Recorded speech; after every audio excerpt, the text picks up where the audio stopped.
Dites avec moi, poussez vers l'Éternel des cris de joie, vous tous habitants de la terre. Servez l'Éternel avec joie. Venez avec allégresse en sa présence. Sachez que l'Éternel est Dieu, c'est lui qui nous a fait et nous lui appartenons. Nous sommes son peuple et le troupeau de son pâturage. Entrez dans ses portes avec des louanges, dans ses parvis avec des cantiques. Célébrez-le, bénissez son nom, car l'Éternel est Dieu, sa bonté durera toujours et sa fidélité de génération en génération. Amen. Je suis content de vous accueillir en ce sabbat matin pour vous inviter à bénir l'Éternel, à célébrer son nom, parce qu'il est le Tout-Puissant. Le psaume 100 que nous avons partagé à l'instant nous invite à l'adoration, parce que l'Éternel est Dieu et nous sommes son peuple. Même si vous n'avez pas encore fait alliance avec le Seigneur par le baptême, vous pouvez dès à présent entrer dans ses portes, entrer dans ses parvis. Spirituellement, suivez Jésus-Christ, laissez-le vous entraîner à la droite de Dieu pour intercéder en votre faveur. Le salut est possible pour vous, ici, maintenant. Décidez de donner votre cœur au Seigneur aujourd'hui. Et dans tout ce qui sera fait, dans tout ce qui sera partagé, que le Seigneur puisse vous parler et que chacun se mette à son écoute. Je prie vraiment pour que le Saint-Esprit nous fasse passer un bon sabbat. Soyez les bienvenus sur ce site et que la paix du Seigneur soit sur vous. Prions ensemble. Notre Dieu, notre Père, nous voulons pousser des cris de joie vers toi. Nous ne savons pas combien de décibels il faut pour exprimer vraiment la joie, la foi, la paix dans le cœur, mais nous voulons simplement que tu entendes le battement de notre cœur. Un cœur qui est touché par ta grâce, par ton amour, par la toute-puissance de l'action de ton esprit en nous. Rassemble-nous, s'il te plaît, autour de la personne de Jésus. Que le Saint-Esprit nous guide vers cette contemplation de Jésus comme Sauveur et Seigneur, comme intercesseur, le seul par qui tu nous offres le salut. Accepte nos louanges, nos remerciements, que tout ce que nous voulons faire, dire, et nos pensées aussi, qu'à travers les chants, la musique, la prédication de ta parole, l'écoute de ta parole, nous ayons aussi cette envie de t'appartenir et que notre cœur vraiment soit attaché à toi. Fais-nous du bien comme toi seul tu sais le faire. Bénis tous ceux qui dans le monde entier veulent garder le sabbat pour le sanctifier. Que ton nom soit béni et que notre vie soit constamment sous ton regard. Que rien ni personne ne nous sépare de toi. Au nom de Jésus. Amen.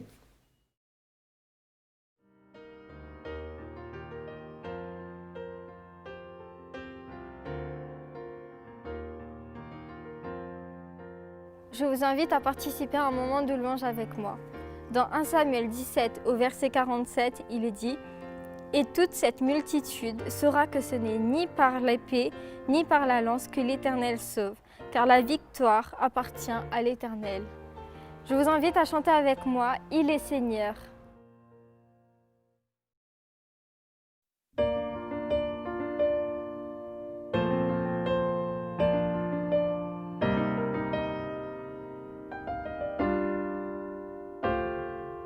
L'heure est arrivée, le moment de vérité, a sonné l'avènement de sa lumière. L'ombre est désarmée, l'ennemi est terrassé, et le jour de la victoire est arrivé. Il est Seigneur. Il est vainqueur par la force de son nom. Il a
psaume 148 au verset 13 et 14 nous dit « Qu'il loue le nom de l'Éternel, car son nom seul est élevé, sa majesté est au-dessus de la terre et des cieux. Il a relevé la force de son peuple, sujet de louange pour tous ses fidèles, pour les enfants d'Israël, du peuple qui est près de lui, louez l'Éternel. » Nous montrons notre reconnaissance à notre Seigneur. Chantons ensemble « Reçois ce parfum ».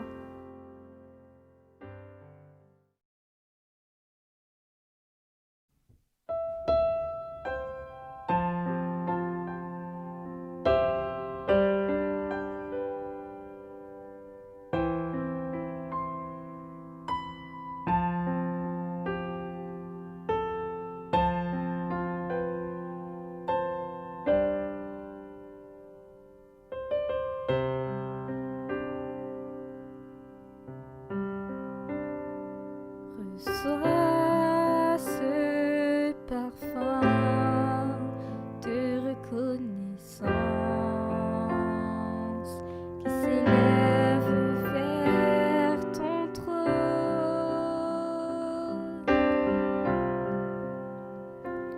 Reçois la louange de ta création qui célèbre ton saint nom. Ô Seigneur, reçois la gloire, reçois l'honneur. Nos cœurs s'élèvent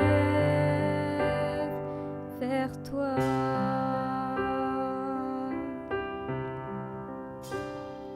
Reçois ce parfum de reconnaissance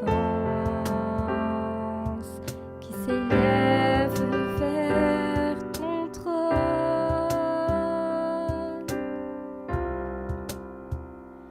Reçois la louange de ta création qui célèbre ton saint nom. Ô Seigneur, reçois la gloire, reçois l'honneur.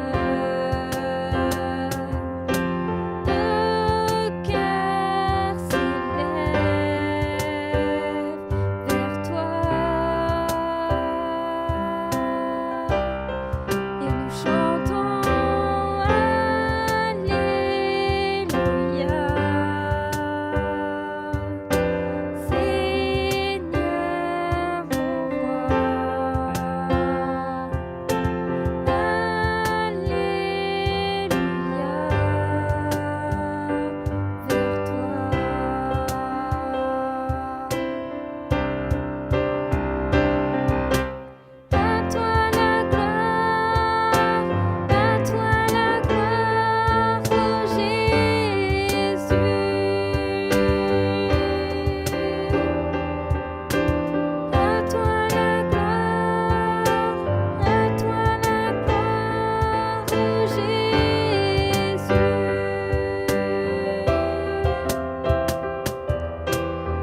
Que votre cœur ne se trouble point, croyez en Dieu et croyez en moi. Il y a plusieurs demeures dans la maison de mon Père. Si cela n'était pas, je vous l'aurais dit. Je vais vous préparer une place, et lorsque je m'en serai allé et que je vous aurai préparé une place, je reviendrai et je vous prendrai avec moi, afin que là où je suis, vous y soyez aussi.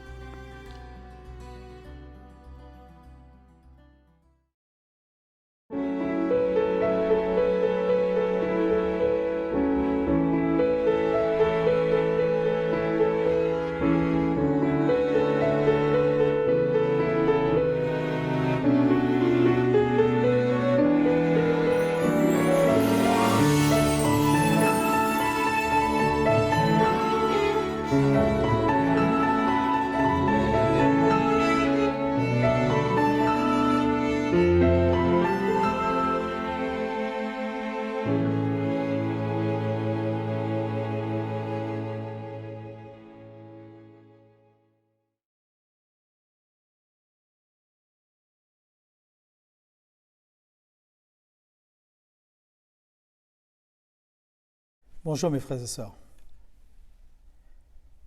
En ce sabbat matin, le Seigneur a un message d'espérance pour nous.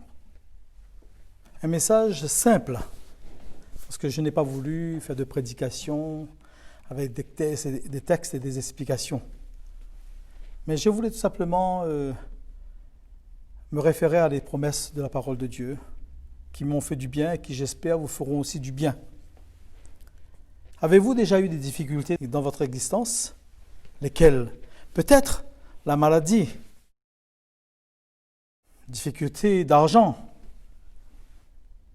problèmes conjugaux, de famille, de travail, de voisinage. Ou peut-être avez-vous traversé toutes sortes de catastrophes. Et bien sûr, dans ces moments-là, nous sommes désemparés. Pour ne pas dire abattu, désespéré. On est prêt même à tout laisser tomber.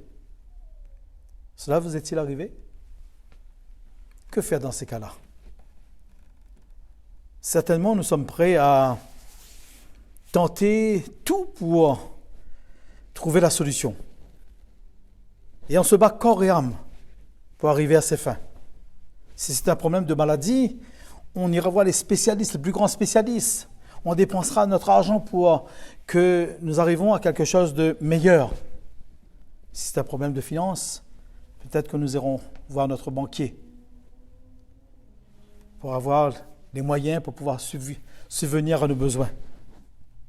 Quels que soient les problèmes par lesquels nous traversons, quelles que soient les difficultés, l'homme n'aime pas ne pas réussir.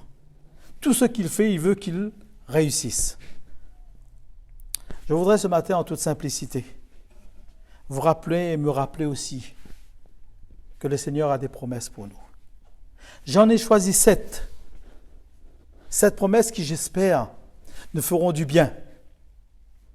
Les événements de ces derniers jours nous montrent que l'avenir est très incertain.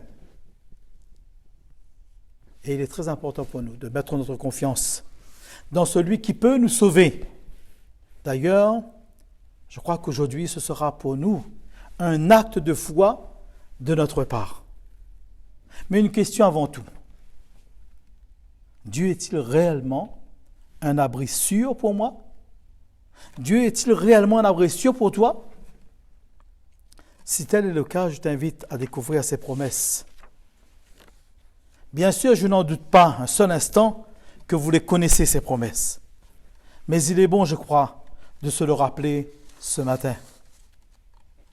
Cette promesse s'inscrit dans le contexte actuel.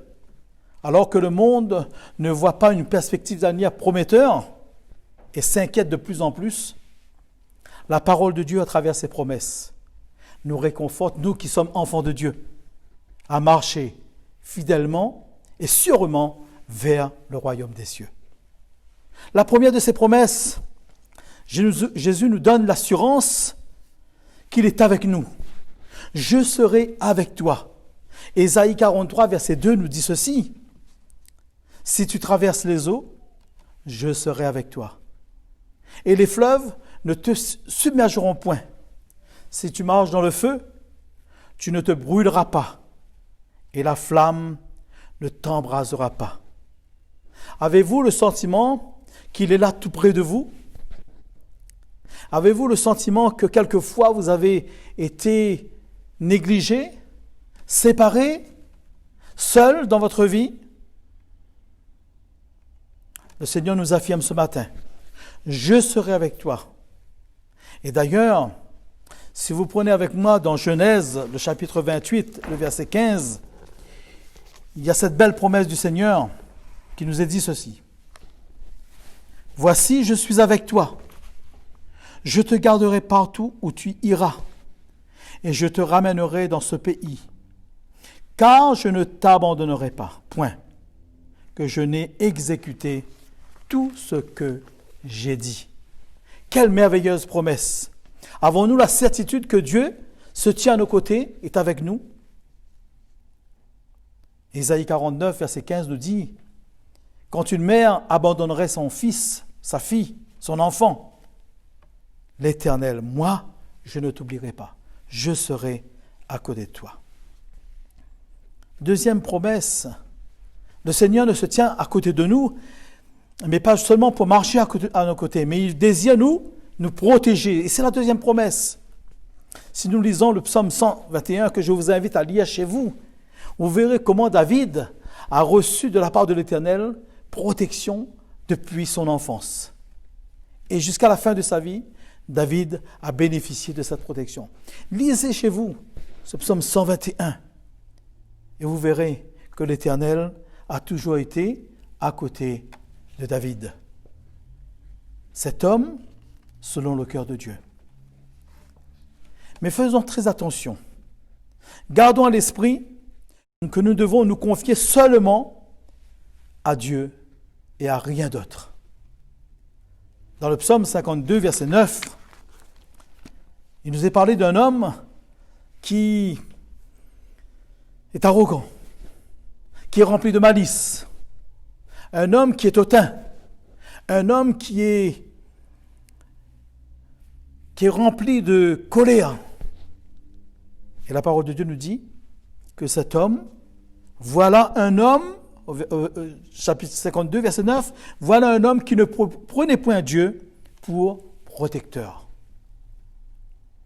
Certainement, le Seigneur désire que ses enfants, ceux qui se réclament du nom d'enfants de Dieu, soient comme ces enfants qui sont attentionnés à sa parole.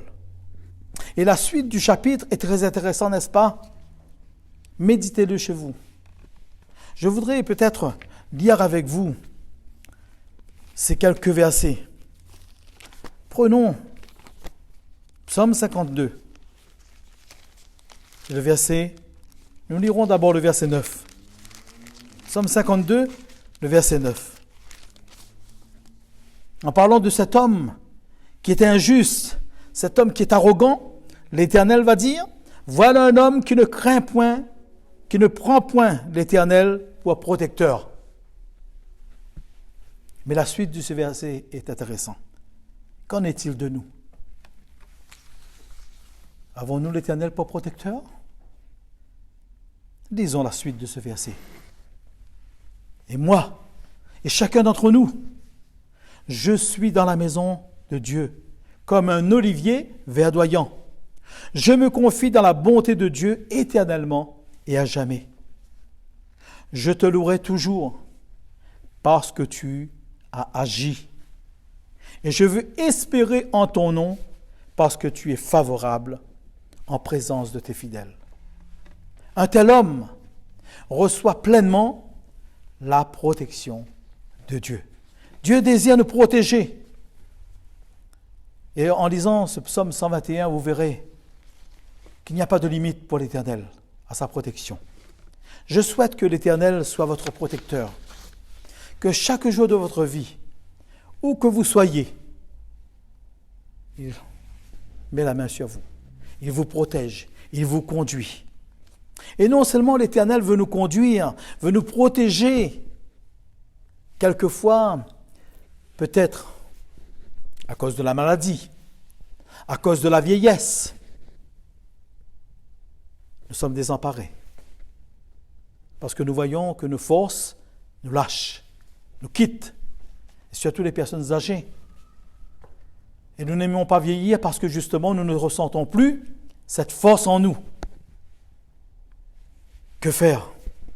Et c'est la troisième promesse que le Seigneur nous fait ce matin. Dans Proverbe chapitre 18, verset 10, il nous est dit, « Le nom de l'Éternel est une tour forte. Le juste s'y réfugie et se trouve en sûreté. » Il vous manque de la force? Vous vous sentez affaibli? L'Éternel vous invite ce matin à vous réfugier dans ce beau nom qu'est l'Éternel. Qu'est l'Éternel qui est représenté comme cette tour forte. Et nous savons que là, si nous sommes dans cette tour, non seulement nous serons en sécurité, en sûreté, mais l'Éternel nous redonnera de la force. Et cette force sera comme cette force qu'avait Gédéon. Et l'Éternel va lui dire, l'ange va lui dire, va avec la force que tu as, n'est-ce pas moi qui t'envoie? Quelquefois, nous pensons que nous avons besoin beaucoup de force. Et je pense à ces personnes malades qui doivent être hospitalisées.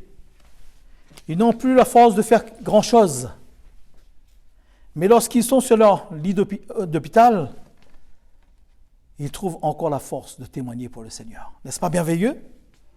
C'est l'Éternel qui nous donne justement cette force pour pouvoir témoigner, parce que nous nous réfugions justement dans cette tour où nos forces se renouvellent. Si nous lisons Ésaïe 41, le verset 10, et je vous inviterai à prendre avec moi, Ésaïe nous dit ceci, « Ne crains rien, car je suis avec toi. Ne promène pas des regards inquiets, car je suis ton Dieu. Je te fortifie. Je viens à ton secours. Je te soutiens de ma droite triomphante. » À ce verset, à lui seul, peut résumer ces trois promesses que nous venons de voir. Je serai avec toi. Je te protégerai. Je serai ta force. Et j'ai envie de rajouter, mes frères et sœurs, si l'Éternel est avec nous, qui sera contre nous? Quelle merveilleuse promesse! Dieu renouvelle nos forces chaque jour. Quelquefois, pour parler de cette quatrième promesse que nous avons ce matin dans la parole de Dieu, nous avons tendance à nous désespérer de ce que les gens ne nous répondent pas. Lorsque nous posons des questions, lorsque nous entretenons des relations avec des gens, nous nous attendons à ce qu'on nous réponde, à ce qu'on nous donne une réponse, favorable ou non, mais au moins qu'on nous réponde. Et combien de personnes dans l'Église se sont senties frustrés, mis de côté, parce qu'ils attendaient une réponse et on ne leur a pas donné cette réponse. Mais Jérémie 33, verset 3, nous donne l'assurance que si nous venons à notre Dieu, lui nous répondra sûrement. Jérémie 33, verset 3, « Invoque-moi et je te répondrai. » Invoque-moi, je te répondrai. Le Seigneur nous demande ce matin d'avoir cette relation étroite avec lui, de venir, de discuter avec lui, d'entrer dans notre chambre, de nous asseoir, de lui présenter nos projets, nos besoins, nos soucis. Invoque-moi.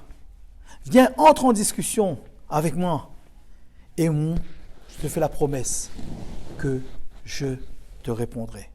Et le Seigneur désire aller beaucoup plus loin que cela. Parce que le Seigneur nous dit, je te répondrai et je t'annoncerai de grandes choses, des choses cachées que tu ne connais pas. Non seulement nous aurons une réponse du Seigneur, mais cette réponse ira au-delà même de nos espérances. Parce que le Seigneur nous donnera une réponse qui nous ouvrira un avenir, qui nous permettra de voir les choses qui sont devant nous. Faisons confiance à notre Dieu. Approchons-nous. Et d'ailleurs, si vous prenez avec moi le Proverbe, chapitre 16, et le verset 3, Salomon nous dit ceci. Recommande à l'Éternel tes œuvres et tes projets réussiront. Asseyons-nous. Recommandons, discutons avec l'Éternel. Recommandons-lui nos projets. Et ils réussiront. Parce que l'Éternel nous répondra. Peut-être que la réponse ne viendra pas instantanément. Peut-être qu'il faudra attendre des années. Mais l'Éternel nous répondra sûrement. Et au-delà même de nos espérances. Anne en a fait l'expérience. Sa rivale était toujours en train de la ridiculiser, de la baisser. Qu'est-ce qu'elle a fait? Elle est allée au temple. Elle est allée prier Dieu. Elle est allée discuter avec l'Éternel. Elle est allée présenter sa requête à l'Éternel. Et qu'est-ce que l'Éternel a fait? L'Éternel l'a répondu. Invoque-moi, et je te répondrai. C'est une promesse que le Seigneur nous fait ce matin. 5e promesse, je pourvoirai à tes besoins. Jérémie 29, verset 11 nous dit ceci. « Car je connais les projets que j'ai formés sur vous, dit l'Éternel. Projets de paix et non de malheur, afin de vous donner un avenir et de l'espérance. » L'Éternel pourvoira à tes besoins. Comment l'Éternel peut-il pourvoir à nos besoins? Alors que peut-être nous avons perdu notre emploi. Nous avons des problèmes financiers. Il n'y a plus rien à la maison.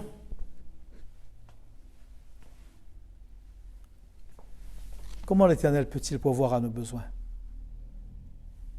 Avons-nous suffisamment confiance en l'Éternel pour croire qu'il fera au-delà de ce que nous pouvons espérer? Je voudrais ce matin vous rappeler tout simplement l'expérience de cette veuve de Sarepta. Envoyé par Dieu, Élie va trouver cette veuve. Cette veuve va tout lui révéler. Il reste à la maison qu'un peu d'huile et une poignée de farine. Et lorsque nous aurons fait ce petit gâteau, ce petit bout de pain, avec ce qui nous reste, nous attendrons la mort. Et j'aime bien la réponse d'Élie. Élie va dire à cette femme, à cette veuve, va, fais comme tu as dit. Va préparer quelque chose pour toi. Fais comme tu as dit. Mais seulement, prépare d'abord pour moi, avec cela, un petit gâteau. Mes frères et sœurs, les difficultés sont là. J'ai perdu mon travail. Les finances ne suivent pas. Les factures, par contre, elles, restent les mêmes. Et je ne sais pas comment les payer. Je ne sais pas comment m'en sortir. Comment penser un seul instant à ce Dieu qui pourvoit soi-disant à nos besoins et qui nous demande avant tout de faire quelque chose pour lui. En quelque sorte, de ne pas oublier la part qui lui revient. Cette veuve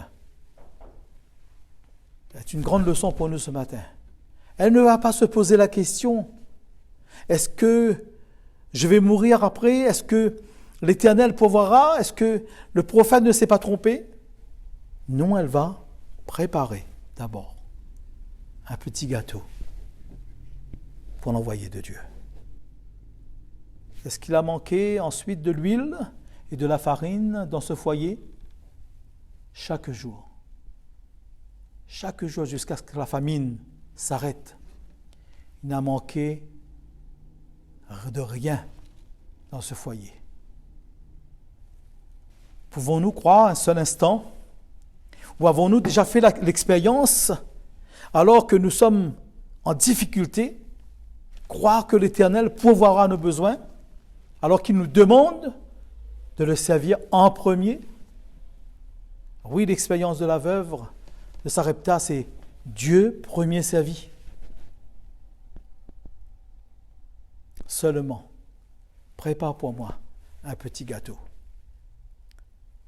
Nous avons besoin de vivre cette expérience de foi, parce que le Seigneur est rempli de bonté pour chacun d'entre nous.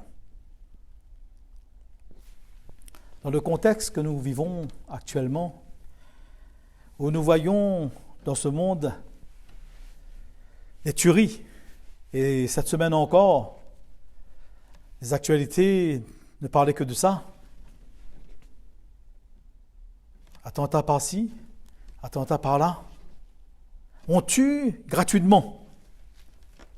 On vit dans un monde d'insécurité, où la paix n'est pas présente, et pourtant, on vit dans un monde où les hommes disent paix et sûreté, où on attribue même un prix pour la paix. Et cependant, chaque jour, lorsque nous ouvrons la télé et que nous regardons les informations, nous entendons des tueries, des assassinats, des attentats. Un monde sans paix. Mais Dieu a cette promesse pour vous ce matin. Je te donnerai la paix. Et Jean 14, verset 27 nous dit ceci. Je vous laisse la paix. Je vous donne ma paix. Je ne vous donne pas comme le monde donne. Que votre cœur ne se trouble point et ne s'alarme point. Avez-vous confiance alors que tout va mal dehors? Que Dieu vous donne sa paix. Je ne voudrais pas parler ce matin de conditions, mais plutôt d'une recommandation. À qui le Seigneur donne-t-il sa paix? Lisez avec moi Job chapitre 22, le verset 21. Voici ce que il nous est dit dans le livre de Job. Attache-toi donc à Dieu, et tu auras la paix. Si nous voulons recevoir cette paix qui nous permettra de vivre paisiblement, qui nous permettra de vivre sereinement, nous devons nous attacher à notre Dieu. Et non seulement il nous donnera la paix, mais la suite du verset nous dit « Tu jouiras ainsi du bonheur ». Alors que le monde s'inquiète, s'alarme, ne comprend plus, ne sait plus comment avancer, toi qui t'attaches à moi, tu auras non seulement la paix, mais tu jouiras pleinement du bonheur. D'ailleurs, Jésus va dire, et Jésus va prendre l'exemple du cep et du sarment, dans Jean 15, versets 1 à 10. Il va dire, « Demeurez en moi et je demeurerai en vous. » Si nous restons attachés au cep, ces sarments qui seront émondés porteront davantage de fruits. Mais les sarments qui se détachent, qui se cassent, est retiré et jeté au feu. Voilà donc une recommandation à celui qui recherche la paix, d'être attaché à son Dieu. Enfin, nous arrivons à cette dernière promesse. À cette dernière promesse qui est tout simplement, je dirais, le résumé ou qui englobe toutes ces promesses que nous avons vues ce matin. Je l'ai laissé pour la fin et je ne ferai pas de commentaires. Tellement le texte est beau. Et lorsque j'ai lu ce texte, je me suis dit, est-ce à moi que l'Éternel adresse ce texte, pardon? Écoutez ce qui nous est dit dans Jérémie 31, verset 3. Parce que cette dernière promesse parle de l'amour de Jésus pour chacun d'entre nous. L'amour de Dieu pour chacun d'entre nous. Jérémie 31, verset 3. De loin, l'Éternel se montre à moi. Je t'aime d'un amour éternel. C'est pourquoi je te conserve ma bonté. Chers frères et sœurs, quelle que soit la situation, oui, je vous dis bien, quelle que soit la situation, de loin, l'Éternel se montre à toi et te dit, je t'aime d'un amour éternel. C'est cette promesse. Je serai avec toi. Je te protégerai. Je serai ta force. Je te répondrai. Je pourvoirai à tes besoins. Je te donnerai la paix. Une paix que le monde ne peut donner. Résumé tout simplement. Est englobé tout simplement dans cet amour de Dieu pour chacun d'entre nous.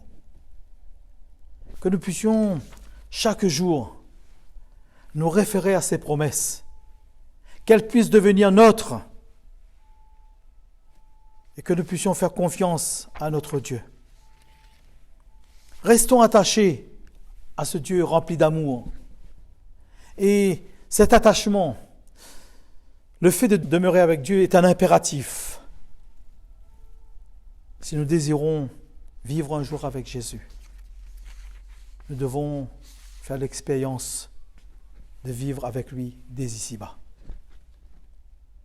Je voudrais terminer ce matin avec une des plus belles promesses que Jésus nous a faites. Jean 14, verset 1 à 3. Que votre cœur ne se trouble point. Croyez en Dieu et croyez en moi. Il y a plusieurs demeures dans la maison de mon Père. Si cela n'était pas, je vous l'aurais dit. Je m'en vais vous préparer une place, et que lorsque je m'en serai allé et que je vous aurai préparé une place, je reviendrai. Je vous prendrai avec moi, afin que là où je suis, vous y soyez aussi. Chers frères et sœurs, repartez ce matin avec la paix de Dieu dans votre cœur. Donnez au monde la démonstration que Dieu est vivant en nous, en vous, et que ce qu'il a fait pour vous, il veut aussi le faire pour eux. Madame White nous dit que nous n'avons rien à craindre de l'avenir, si ce n'est d'oublier comment Dieu nous a conduits par le passé. Notre Dieu est le même hier, aujourd'hui et demain. Tout ce qu'il a promis, il le fera, parce qu'il nous aime. Et ne l'oubliez pas. De loin, le Seigneur se montre à moi et il me dit, je t'aime d'un amour éternel, c'est pourquoi je te conserve ma bonté. Que le Seigneur vous bénisse, qu'il vous accompagne à travers ce sabbat, qu'il vous accorde sa paix. Amen.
Prions mes frères et sœurs. Notre Dieu, notre Père Céleste, nous sommes heureux ce matin de savoir que tu nous aimes d'un amour éternel, que de loin tu nous regardes et que ton amour se porte sur chacun de tes enfants. Le monde dans lequel nous vivons n'est pas rempli d'un avenir, mais tu nous dis, toi, que tu connais les projets que tu as formulés pour nous. Des projets remplis d'un avenir certain et remplis d'espérance. Que nous puissions, Seigneur, nous rappeler de ces promesses et ainsi affronter les difficultés de la vie avec l'assurance que tu nous regardes avec bonté, avec amour, avec générosité, et que nous, tes enfants, Seigneur, puissions donner au monde la certitude que tu nous bénis, que les difficultés de la vie ne nous empêchent pas d'avancer jusqu'à l'éternité. Bénis ton peuple ce matin, que ta paix l'accompagne, alors que les difficultés sont aussi là pour tes enfants. Permets-nous, Seigneur, de ne pas nous alarmer, de ne pas être troublés, mais de tout simplement te faire confiance. Tu nous dis dans ta parole ce que tu attends de tes enfants, c'est qu'ils soient trouvés fidèles. Alors bénis-nous, Seigneur, à travers le beau nom de ton Fils Jésus-Christ. Nous te prions. Amen.